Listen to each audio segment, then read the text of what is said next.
Hi there.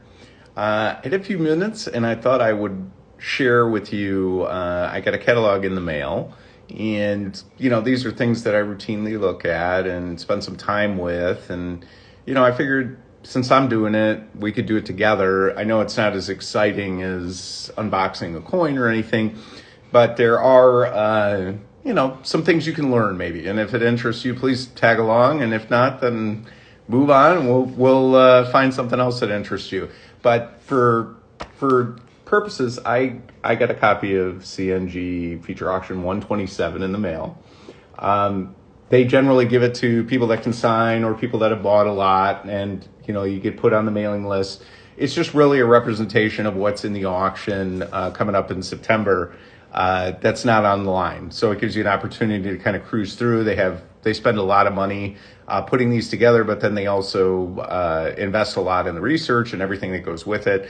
And so they're really beautiful to look at. I find that if I'm very interested in a coin, I get a certain level of satisfaction out of the catalogs that I don't get maybe on the website. But there are a few things that I wanted to point out to you guys as I'm looking at these, and maybe this will be helpful to you, maybe not. But it's just kind of the way that I look at these as I get them in. You guys who have been following me kind of know what I look at and what my interests are. I like Greek, I like tetradrachms, I like Stephanophoric coins, but beauty is really what appeals to me. And so, beauty isn't something that you can measure. It's something that generally leaps out at the page to you, and it's hard to describe why. It just does. And some people share that view of art and others don't. That's fine. But that's kind of how I look for coins when I'm looking through these catalogs. But anyway, so I wanted to point out, this is the CNG. CNG is not paying me to review this or anything like that. It's just, I got a catalog in the mail. I'm excited and I want to share it with you. And just a few things that I see that maybe might be interesting to you. First of all, they have the employee list, and you can see, let's see here, we got Mike, we've had on the show. We actually have David, he's scheduled to come up here soon, and Vera. We have Vera, who you guys probably follow online. She's going to be on the podcast as well. So we're going to have a nice representation from CNG. But let's get to the good stuff, the coins. So I was thumbing through this. I spend a lot more time in Greek than I do in Roman or provincial. It's just kind of my interest right now. A year ago, I would have definitely spent most of my time in Roman Republic coins. Just, varies by time. So you start off in Greek, and they right off the bat, you get a lot of beautiful Greek coinage. And I'm just going to speak to a few that jumped off the page to me. Now, if you guys followed me back in a few weeks ago, they had, this is a big deal. They have 4 decadrachms for sale on this show. It's not very often you get 4 of them. And if you follow my channel, I showed you videos of these because I held each one of these. One of the most satisfying coins you can buy. Very expensive and I'll probably never own. I mean, low end, 30, 40 grand. I mean, the nicer they get, the more they get, $250,000 or anything. But these are some, if you get a chance, look at the video online of these. These are just amazing coins. So I always like to spend a little bit of time on them because they're the pinnacle of Greek artistry. So one of the things that I do look at is Lysimachus. He's one of the guys that I always look at. And Lysimachus is interesting because everybody loves the coin. Everybody loves his representation of himself, Alexander, with the horns. Everybody loves that coin. But there's different dyes. There's different artwork that comes with a lot of them. And so you can be very picky with Lysimachus and find something that appeals to you or not appeals to you. So as I'm looking through this,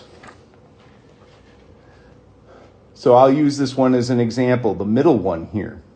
So to me, that looks like an incredible human portrait, right? This is artwork kind of the highest caliber. I have a Lysimachus, and I do the same thing. So I want the artistry to represent the human shape and not necessarily kind of a less human-y shape with the horns and all that kind of stuff. So to me, with Lysimachus, the artwork really matters. And you can have a lot of different dyes, a lot of different representations, a lot of different faces. But to me, something like this is just an incredibly beautiful three-dimensional portrait. Like I said, they can look different depending on where they're from, but with Lysimachus, it's always about the portrait. We have another one here. This one is from Bithynia. Oh, wait. Okay. So here on this page, we have Demetrius Poliorcetes or Poliorcetes, depending on how you pronounce it. He is the besieger. I have one of each of the types that he has. I did show a video of this coin to you guys when I was at A&A. It's probably the best one there is. So if you got that kind of money, the flan around it is huge. It's lot 109. The flan around is huge. I've never seen one that's better than that. But I would recommend you check it out. Let's see what else we've got here. Here's another Lysimachus. This is from a different location. I think this is from Bithynia. Or no, Cyzicus. And again, a nice human shape. Always look at the horns. The horns tell you. The horns are a great indicator of what kind of condition the coin is in. If the horns are smooth, it's been worn, it's been used a lot. But as the wear kind of comes out, the lines on the horn are more present. So, when you're looking at Lysimachus coins, it's always important to kind of pay attention to the horns, to see what quality the horns are in, because you get a better coin if it's not as worn.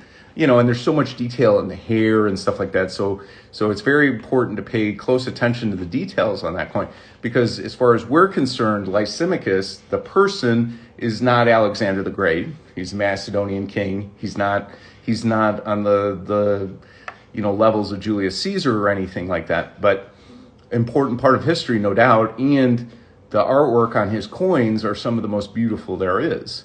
And, it's all to the eye, but what I look for is a nice human representation and not kind of a big-eyed or big-horned mess. So that's Lysimachus. There are a number of these, and CNG has been bringing these into the market. So if you see at the bottom, I think there are lots 174, 175, 176, and even, honestly, 177. Both of these are tetradrachms from Troas or Ilion, or Trendos. So these are giant Stephanophore coins that have a representation of Athena on the obverse, and they're really beautiful examples. But they're the only coin you can really buy. Let me go back over here. That's from Troy. These are the real coins that you can buy from Troy. Now, it's a much later version of Troy, but this is Troy, and you can buy these. And they're still affordable. They don't come in great shape. They come in okay shape, but they're really neat. That's something I always point out. And then really one more, and then I'll leave you guys to it. And this is one that you wouldn't see. I'm sure that there's a bunch of you that are Julius Caesar fans or have interest in Julius Caesar. So there is a provincial Julius Caesar and a provincial Julius Caesar with his portrait. And maybe you didn't know that. And maybe you think that you can only get his portrait in silver denarius form that costs you $5,000 or something like that. Well, lo and behold, there is a bronze Julius Caesar here. It's a portrait, and honestly, they have the what's it called? The estimate at 1,000.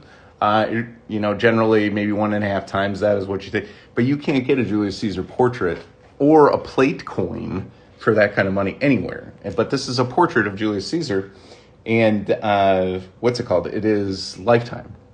So for those of you guys who don't know, this is still, I think this is bidding under $1,000. So this is a portrait of Julius Caesar that you can bid on and buy right now for less than $1,000. It'll go up from there, but it's not going to break the bank. It'll be something you can bid on. So those were a couple of takeaways that I had from this auction. I'll probably look through it again and see if there's any other interesting coins from that auction and as I get these in, I'll share them with you, what I like. I'm not going to give away what I'm going to buy or anything like that, but definitely I'll share what interests me or what I look for, and maybe you guys can get some inspiration from that. So appreciate your time, and we'll talk again soon. Thank you very much.